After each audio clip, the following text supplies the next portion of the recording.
Bismillahirrahmanirrahim. Assalamualaikum warahmatullahi wabarakatuh. Alhamdulillah, salatu wassalamu ala rasulillah wa ala alihi wa sahbihi wa mawalah amma ba'd. Allahumma alimna ma yanfa'una wa anfa'na bima 'allamtana wa zidna hudan wa tuqan wa salahan ya rabbal alamin. Subhanaka la ilma lana illa ma 'allamtana innaka antal alimul hakim.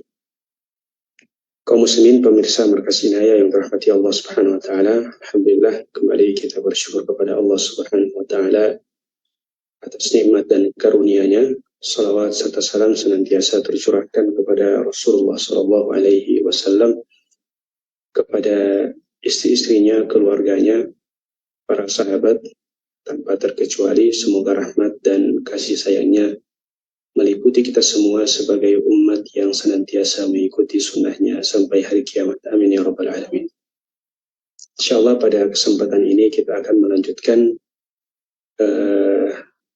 silsilah kajian kita tentang biografi singkat beserta pelajaran yang bisa diambil dari para ulama a'immah penyusun kutub sittah, 6 kitab induk hadis dalam agama Islam.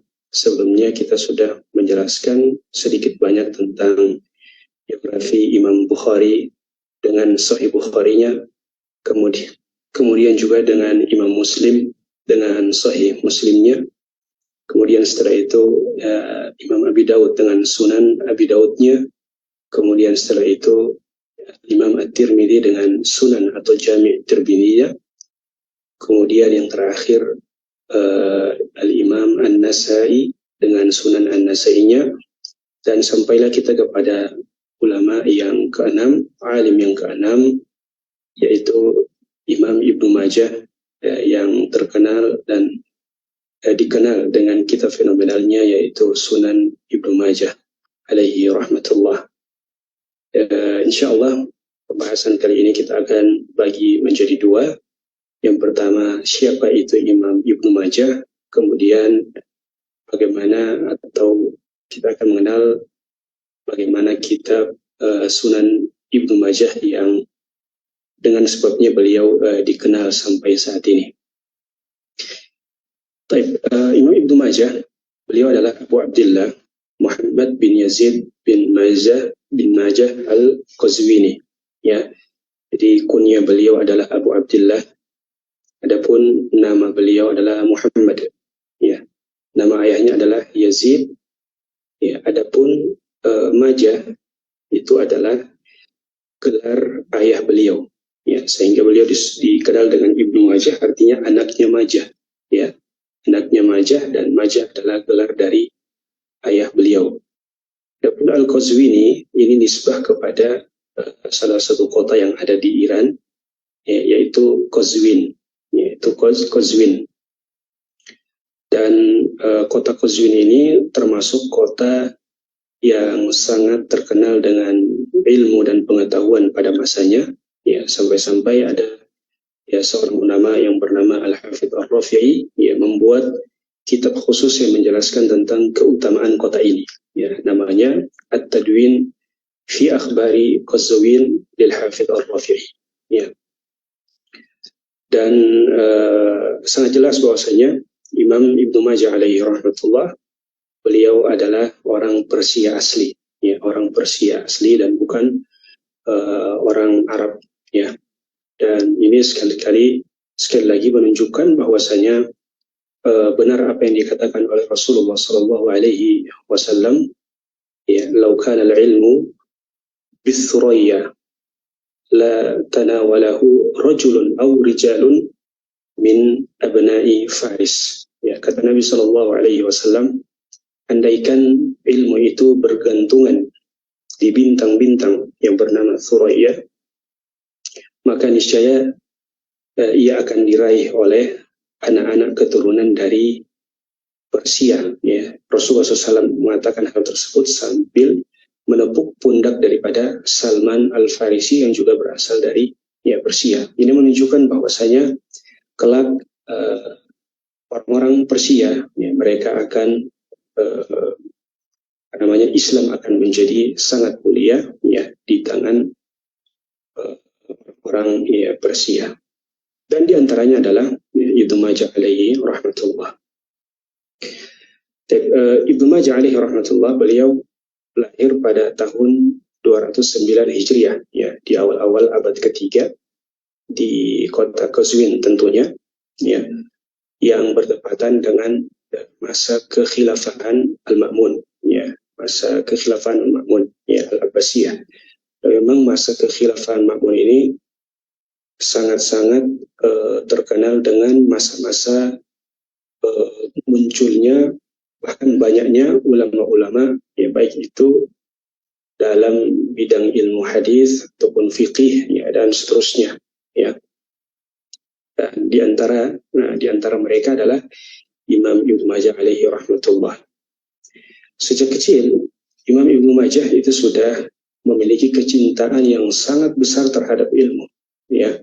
Dari kecil beliau, ya, sebagaimana kebiasaan para salaf, mulai dengan Al-Quran, bahkan menjadi syiar mereka adalah Al-Quran awalan, ya, Al-Quran sebelum memulai dengan ilmu-ilmu yang lain, ya. Kemudian setelah itu beliau mendatangi ulama-ulama hadis, ya, di daerah di negerinya, ya, mendatangi ulama-ulama setempat. Nah, kemudian setelah beliau, ya, rahimahullahu taala, mengambil ilmu, menuntut ilmu dari ulama setempat, ya, pada tahun 230 Hijriah, ya, bertepatan dengan umur beliau sekitar 22 tahun, beliau memutuskan untuk melakukan rihlah. Beliau memutuskan untuk melakukan perjalanan jauh, merantau ke beberapa negeri kaum muslimin, ya, dalam rangka menuntut ilmu, khususnya ilmu hadis, ya. Dan ini sudah menjadi kebiasaan ulama terdahulu sebagaimana kita sering katakan, ya. Di antaranya beliau rihlah ke Banu Khurasan, ya, kemudian ke Irak, Kufah, Basra, ya, kemudian juga beliau mendatangi Hijaz, Mekah, Madinah, Mesir, kemudian Syam, dan beberapa negeri lainnya, ya. Dan masa perantauan beliau itu berlangsung selama, ya, 15 tahun, ya, selama 15 tahun. Setelah 15 tahun, ya, beliau kemudian memutuskan untuk kembali ke Qazwin, ya, pulang kampung, ya, dan fokus pada dua hal. Yang pertama adalah ta'lif wa tasnif, ya, menulis, ya, menyusun buku. Kemudian yang kedua adalah ta'lim, ya, mengajar, khususnya mengajarkan hadis, ya. Mengajarkan hadis di sini maksudnya adalah, ya, meriwayatkan hadis-hadis yang beliau dapatkan dari beberapa, ya, negeri hasil daripada rihlah beliau. Nah, dan sudah menjadi konsekuensi normal bahwa orang yang banyak melakukan rihlah atau safar untuk menuntut ilmu, maka akan banyak pula guru dan muridnya, ya.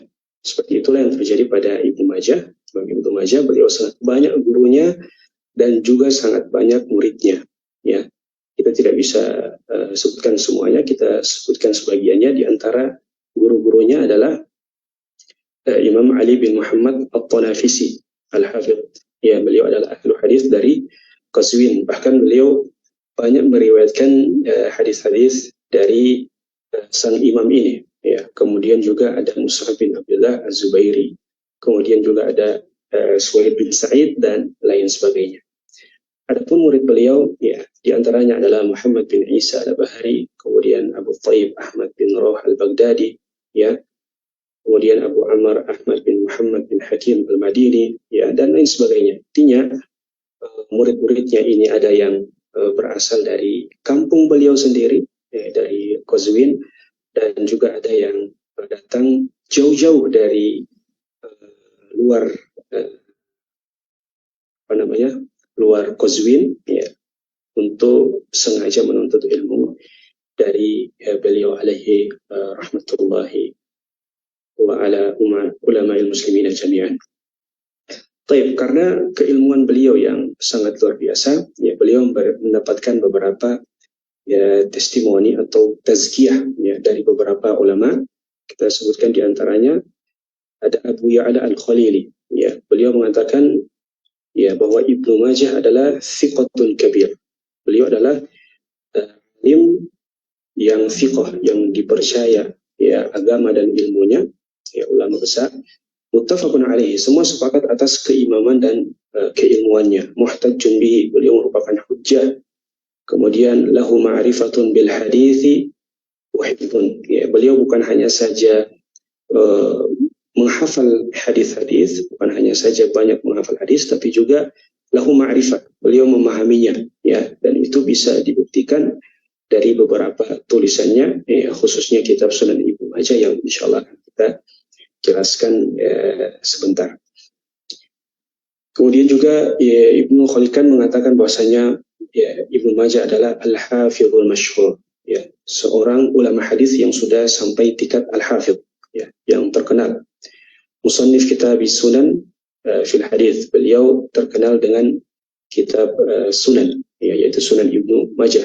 Ibnu Majah kana imaman fil hadis, beliau adalah imamnya para ahlu hadis, arifan bi ulumihi wa jami' ma yata'allaqu bihi, ya, beliau adalah ulama yang menguasai ilmu-ilmu tentang hadis dan juga yang berkaitan dengannya. Baik. Kemudian muallafatuhu, ya, apa namanya, buku-buku yang berhasil beliau susun, ya, dan di sini disebutkan diantaranya adalah ya tafsirul Quran, ya, beliau meskipun terkenal dengan ilmu hadisnya, tapi ternyata di apa namanya waktu yang sama beliau adalah ahlu tafsir, ya, beliau adalah ahlu tafsir yang memiliki ilmu yang sangat luas terhadap ilmu tafsir, dan itu dibuktikan dengan adanya tulisan beliau yang berkaitan dengan tafsir Al-Quran. Bahkan Ibnu Katsir alaihi rahmatullah mengatakan dalam kitab Al-Bidayah wan Nihayah bahwa kitab tafsir Al-Quran yang ditulis Ibnu Majah adalah adalah tafsirun hafil, ya, kitab tafsir yang memiliki, yang kaya akan ya faidah-faidah yang sangat luar biasa, ya. Dan hal yang sama juga disebutkan oleh Al-Imam As-Suyuti dalam kitab Al-Itqan fi Ulumi Al-Quran.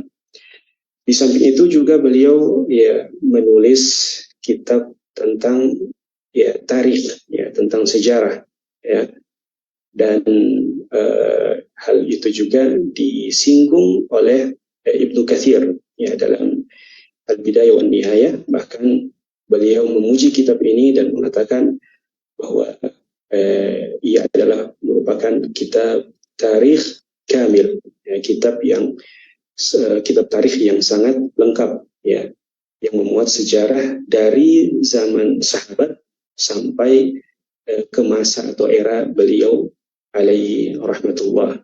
Bahkan juga dipuji oleh Ibnu Khalikan, salah satu mu'arrikh kaum muslimin, ahli sejarah kaum muslimin, dan memuji kitab tersebut dengan mengatakan tarikhun malih, ya, kitab tarikh, kitab sejarah yang sangat bagus. Nah, kemudian di antara tulisan beliau juga adalah kitab Sunan, yang lebih dikenal dengan Sunan Ibnu Majah, ya, kitab Sunan Ibnu Majah, dan itu adalah satu-satunya karangan beliau, buku beliau yang sampai kepada kita.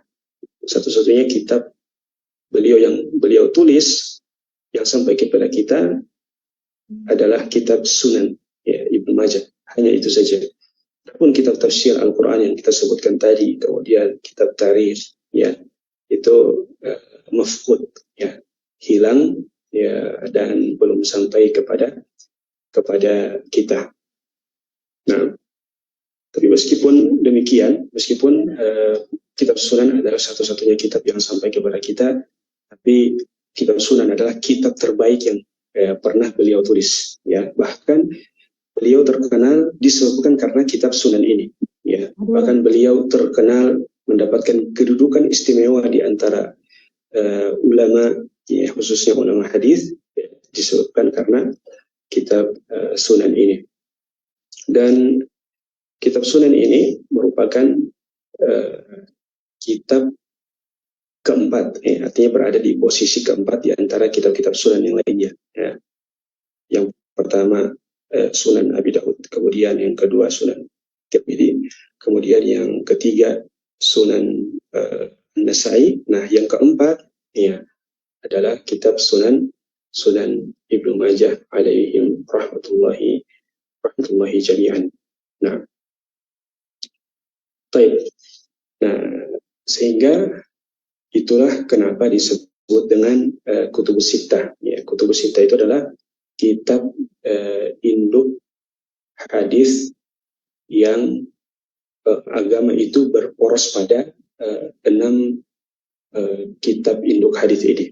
Ya, dari Sahih Bukhari, kemudian Sahih Muslim, kemudian ada Sunan Abu Dawud, Sunan At-Tirmidzi, kemudian Sunan An-Nasai, kemudian yang terakhir Sunan Ibnu Majah alaihi rahmatullah. Nah, perlu kita ketahui bahwasanya pada asalnya ya para ulama-ulama klasik ya itu tidak ada istilah kutub sittah ya, kitab hadis yang 6. Yang ada adalah al-kutubu al-khamsah, kitab induk hadis yang 5. Ya, kitab induk hadis yang 5. Yaitu Sahih Bukhari, Sahih Muslim, kemudian Sunan Abu Daud, Sunan At-Tirmidzi, dan Sunan An-Nasai. Ya, belum ada yang menyebutkan atau yang memasukkan Sunan Ibnu Majah. Ya, tetapi setelah beberapa waktu kemudian, ya datanglah seorang ulama di abad ke-6 Hijriah, ya, yang bernama Abul Fadl Muhammad bin Tahir. Ya, dalam kitab Syurutul A'immah Sittah, beliau memasukkan kitab Sunan Ibnu Majah sebagai kitab induk hadis, kitab induk dalam hadis, sehingga yang tadinya istilah kutub khamsah 5 kitab hadis menjadi kutub sittah, ya, 6 kitab hadis, dan itu kemudian disetujui oleh ulama-ulama setelahnya, ya, disetujui oleh ulama setelahnya sampai sekarang, ya, istilah kutub sittah itu masih berlanjut. Baik, tentunya Abul Fadl Muhammad bin Tahir ketika memasukkan Sunan Ibnu Majah sebagai kitab ke-6 dari Kutubus Sittah itu bukan tanpa alasan. Ada beberapa alasan ilmiah, ya, kenapa beliau melakukan hal tersebut. Di antaranya adalah karena kitab Sunan Ibnu Majah ini adalah kitab yang sangat sistematis, ya, dalam urutan bab-babnya, ya, terutama dalam dalam masalah fikih, ya, dalam masalah fikih, sehingga sangat bagus bagi orang yang ingin mempelajari fikih. Kemudian yang kedua, dan dia menjadi alasan yang sangat kuat kenapa kitab Sunan Ibnu Majah itu menjadi kutub sittah, ya, bagian daripada kutub sittah, karena banyaknya az-zawaid. Ya. Az-zawaid itu apa?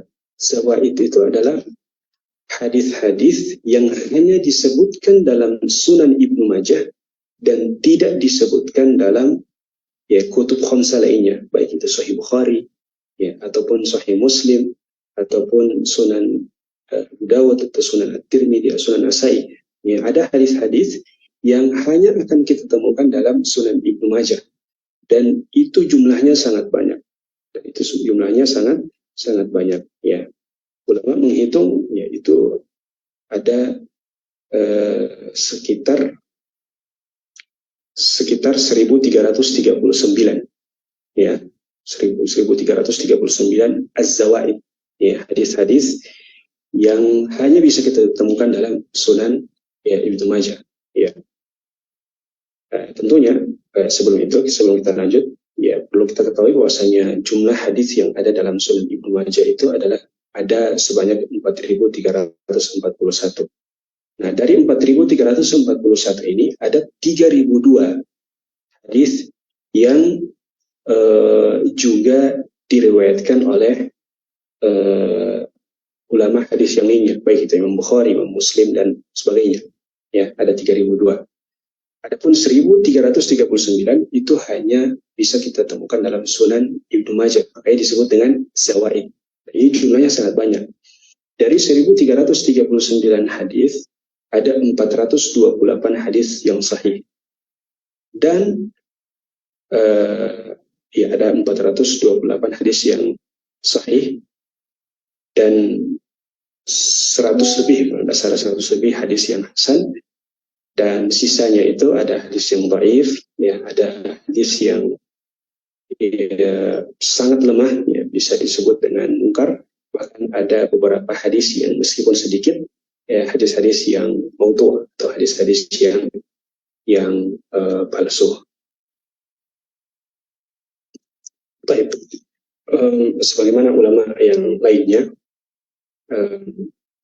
Imam Ibnu Majah alaihi rahmatullah, ya, setelah memberikan persembahan atau khidmah, setelah berkhidmah kepada umat, ya, sekitar 64 tahun, ya, kemudian beliau alaihi rahmatullah dipanggil oleh Allah Subhanahu wa taala tepat pada tahun 273 Hijriah, ya, bertepatan pada bulan Ramadan, ya, tanggal 22 Ramadan pada tahun 273 Hijriah, ya. Di umurnya sekitar 64 tahun. Ya, umur yang mungkin tidak begitu panjang, tapi ya, beliau diberkahi umurnya oleh Allah Subhanahu wa taala, sehingga ya, beliau bisa meninggalkan untuk kita sebuah warisan yang sangat luar biasa. Itu kitab Sunan, ya, An-Nasai, yang sampai dengan hari ini ya masih dipelajari di berbagai negeri di kaum muslimin, ya, baik itu disyarah, ya, kemudian diriwayatkan, ya, di majelis riwayat hadis dan sebagainya. Dan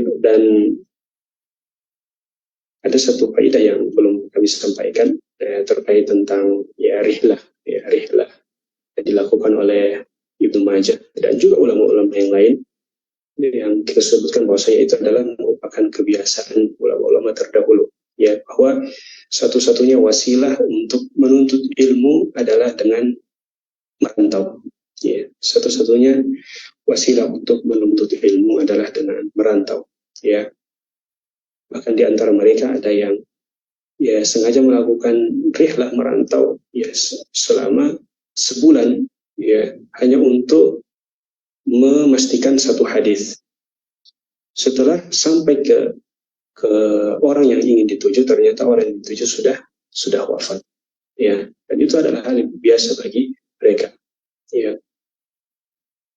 Udah berbeda dengan sekarang, ya. Kalau sekarang, ya, kita bisa mengetahui satu hadis itu melalui internet, ya. Ilmu-ilmu yang ada di ujung timur ataupun di ujung barat itu bisa kita akses melalui internet, ya. Artinya lebih mudah, ya.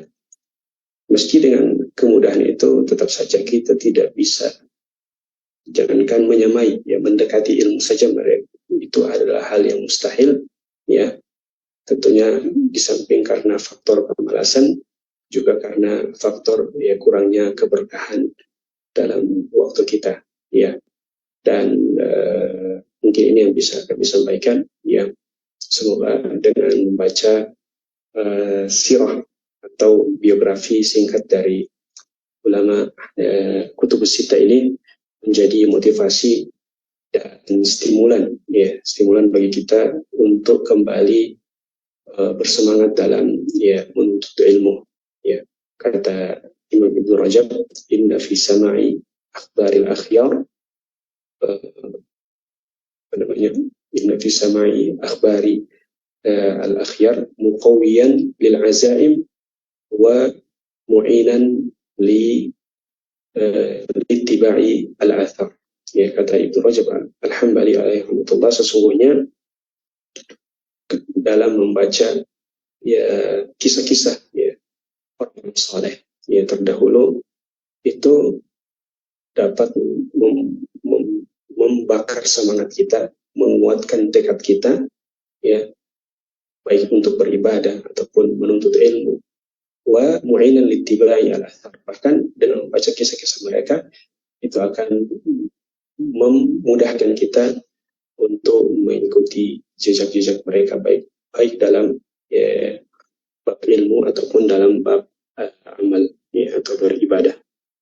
Tapi demikian yang bisa kami sampaikan. Apabila ada kebenaran itu datang dari Allah, dan tidak ada kekurangan, ya, itu datang dari kami sebagai manusia yang banyak salah dan dosa.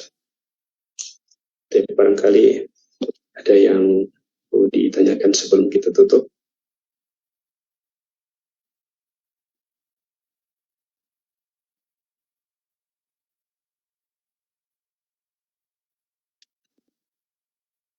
Tapi nampaknya tidak ada. Kita tutup dengan doa kafaratul majlis. Subhanakallahumma bihamdika asyhadu an la ilaha illa anta astaghfiruka wa atubu ilaik. Wassalamualaikum warahmatullahi wabarakatuh.